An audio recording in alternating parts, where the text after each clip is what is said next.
happens, we know that we have a building from God, a house not made with hands.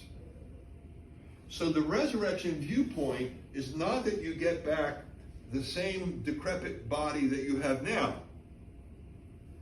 You get back something that corresponds to it. That's another study. The Apostle Paul says that when you plant something in your garden, you plant a seed in your garden, what you get is not the seed, but you get that which corresponds to the seed.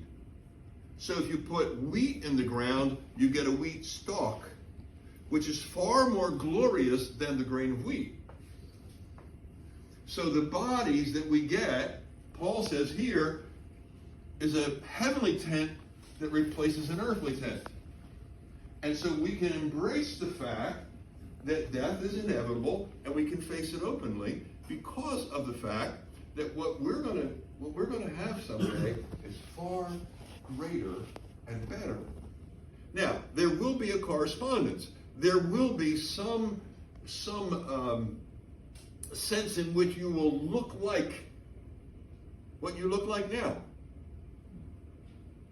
I don't know exactly how it's going to work, but I know that Peter, James, and John recognized Moses and Elijah on the Mount of Transfiguration.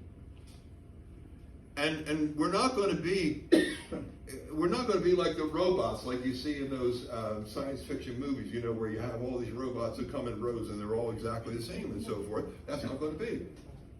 What God has created is way beyond all of that.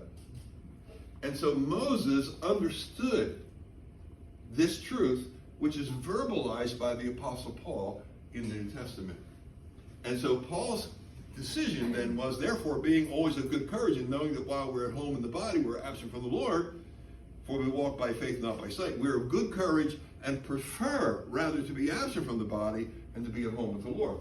Now, Paul doesn't have a death wish, but he's so tuned into what God has provided in the future, though he doesn't know exactly what it is, that he's able to say, I would prefer to be there.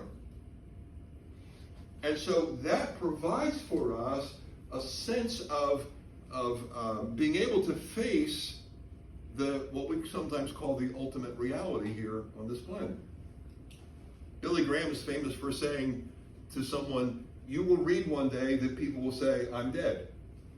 He says, don't you believe it? I will be more alive then than I ever am on this planet. And so that life that's provided for us is way beyond